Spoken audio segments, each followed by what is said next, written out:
Our gospel reading is continuing on in John's gospel, where we're hearing of all these wonderful things that Jesus is doing. We had the feeding of the 5,000 and Jesus walking on water and making the impression we had, and people following him, and him saying that he is the bread of heaven. And we're continuing on with this bread theme as he's into the I ams, and we're hearing him talking about how I am the living bread. So let's hear the word of the Lord as we hear John in John's Gospel in the 6th chapter. I will begin at verse 51. I am the living bread that came down from heaven. Whoever eats of this bread will live forever. And the bread that I will give for the life of the world is my flesh. The Jews then disputed among themselves, saying, how can this man give us his flesh to eat? So Jesus said to them, very truly, I tell you, unless you eat the flesh of the Son of Man and drink his blood, you have no life in you. Those who eat my flesh and drink my blood have eternal life, and I will raise them up on the last day. For my flesh is true food, and my blood is true drink. Those who eat my flesh and drink my blood abide in me, and I in them. Just as the living Father sent me, and I live because of the Father, so whoever eats me will live because of me. This is the bread that came down from heaven, not like that which your ancestors ate, and they died. But the one who eats this bread will live forever. This is the word of the Lord. And thanks be to God for his holy word to you and to me. What a fun passage, huh? I am the bread of heaven. We find that statement sandwiched right in the middle of the Gospel of John here, this 6th chapter. You see, Jesus had a way of saying things that sliced right down to the very essence, to the very heart of the matter, and it probably helped that he had a pretty wry sense of humor about it too, I'm guessing. But the problem was that when Jesus spoke these words to the crowd, he wasn't exactly the toast of the town, if you will. No, Jesus was in fact in a real jam. In fact, there was a woman in the audience with her hair in a bun who thought that what Jesus had to say was rather half-baked. Well, I better quit loafing around with all these puns, right? And get down to the bread and butter issue at hand. Because you certainly didn't come here this morning for a bunch of crummy jokes or some stale humor now, did you, huh? But hopefully you'll just roll with the punches, because I'm just trying to get a rise out of you. Gotta have a little fun, huh? See, there are several times in John's Gospel when Jesus uses the I am sayings, right? And in the Gospel of John, we find Jesus saying things like, I am the good shepherd. And we get these pleasant visions in our minds of green meadows and gently flowing streams with Jesus kindly watching over you and me. Or elsewhere, Jesus says, I am the light of the world. And again, we get these pleasing images in our minds, warmly glowing candles in the midst of darkness where they're sending their light out in the midst of that darkness. And here in our reading today, we run across yet another one of these I am sayings, because here Jesus declares that I am the bread that comes down from heaven.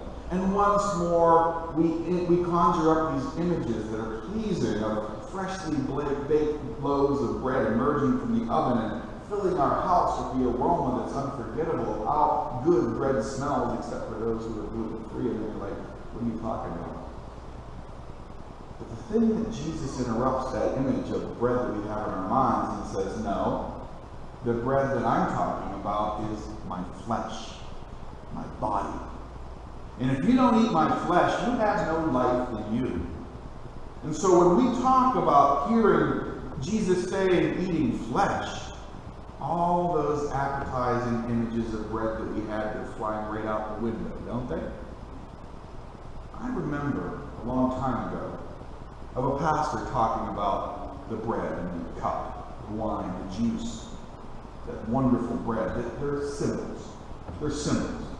And he went on to say something pretty close to this. As Zwingli reminds us, we are not grinding Christ's bones with our teeth. Not only was I thinking, well, who's Zwingli? But did Zwingli really say these words? And this also speaks to when the Lord's Supper is referred to as a memorial meal. No, we're not grinding Christ's bones with our teeth. That's the sentence that made this whole discourse stick. But that's why I still get a little queasy when I'm amongst my Roman Catholic brothers and sisters who celebrate Holy Communion. And that's the, remember you hear the bells, and that's when the body and blood become the body and blood of Christ in the Mass of our Christian brothers and sisters in the Roman Catholic faith. Did we ever really think that we were grinding Christ's bones with our teeth? That we have this disagreement of understanding? I hadn't known that that was even a possibility before the declaration that it wasn't. I guess that as a child, I had somehow missed that whole transubstantiation, consubstantiation thing. However, this Presbyterian pastor had, however, made it clear that there were people who thought that they were actually consuming the bones and the blood of Jesus.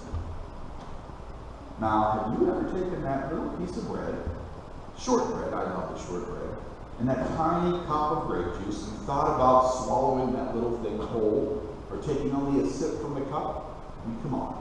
What if the elements were, on the off chance, somehow more than symbols? Jesus said, my flesh is true food, and my blood is true drink. No wonder the Jews at that time disputed the claims, and even the disciples found that teaching to be very difficult. As strange as it is to your ears and my ears, remember what Leviticus says about blood. I will set my face against that person who eats blood, and will cut that person off from the people, for the life of the flesh is in the blood. Leviticus 17. See, blood was to be used on the altar for atonement at that time, not to be consumed as a means of eternal life. What in the world is this Jesus claiming at this time? So the problem, of course, is that sounds like cannibalism to you and I, doesn't it?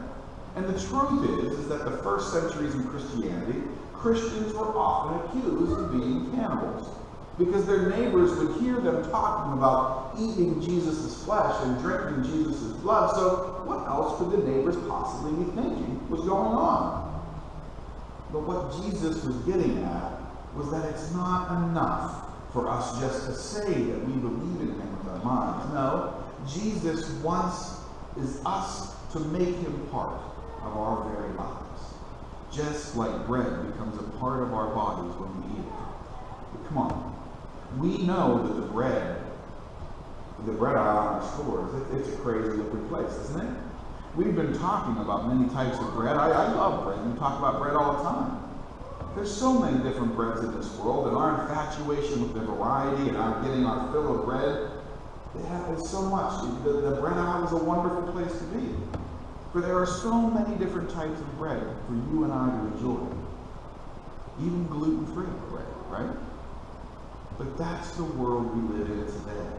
A world where we have more kinds of bread that we can fill ourselves with than we know what to do with. It's kind of interesting that if you go to a bookstore, go online at Amazon.com, look in the nonfiction section, there are like two kinds of books that are always on the bestseller list, aren't there? What are they? Cookbooks and diet books, right? On the one hand, we're always looking for new and improved ways to stuff our stomachs with good food, right? But then we discover that these foods didn't satisfy us the way we'd hoped they did, and we look for ways to get rid of what we've eaten, so we can make room to try something else, is usually what it is. Trying to satisfy our stomachs can be a very difficult route to follow. See, it seems that inside of us there's always a hunger and a longing for something. And if we figure that if we go out and get that something, then and only then will we truly be happy. But in the end, we discover that none of these things that we chase after are able to completely satisfy each one of us. It's like what church leader Augustine said centuries ago when he said that our hearts are restless until they find their rest in God. Or in other words, God is the only thing, the only one who's able to satisfy the deepest hungers and longings that we have in our lives. So there is that old saying that you are what you eat, right? What are we filling our bodies with? Are we feeding upon the bread that Jesus offers you and I?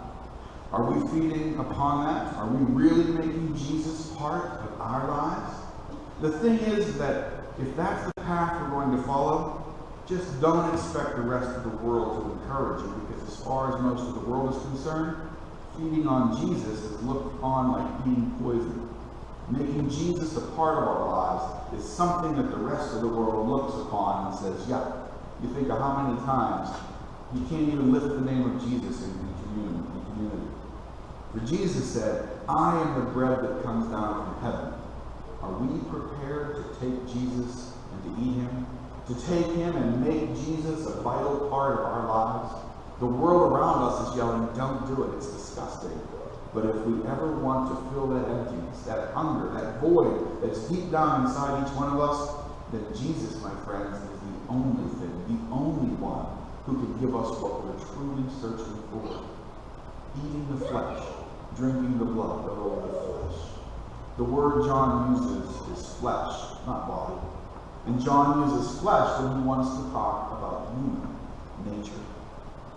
It harkens back to chapter 1 of John's Gospel. You know, remember the Word became flesh and dwelt among us?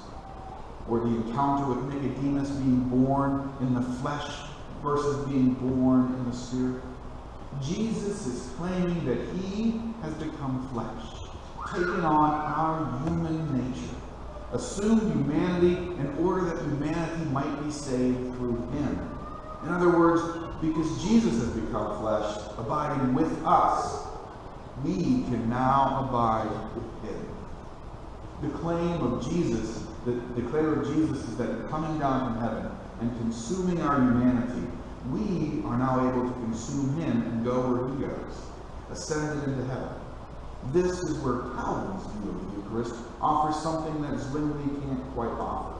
See, in Calvin's view, when we celebrate the Lord's Supper, we not only commemorate Jesus' life, death, and resurrection, we participate in it, as we are somehow mystically lifted into the presence of the ascended Christ through the power of the Holy Spirit. We, my friends, abide in Christ, and Christ abides in us.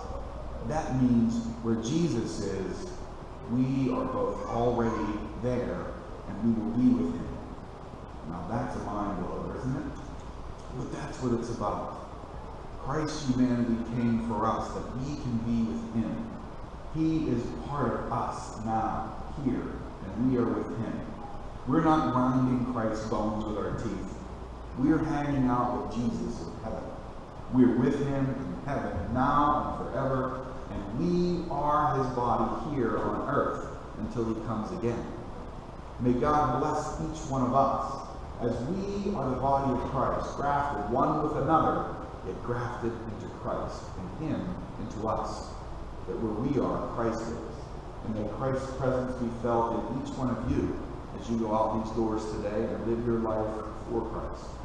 May God bless each one of us as we love our Lord Jesus Christ and remember how he is present to us in that bread of life. May God bless each one of us. Hallelujah.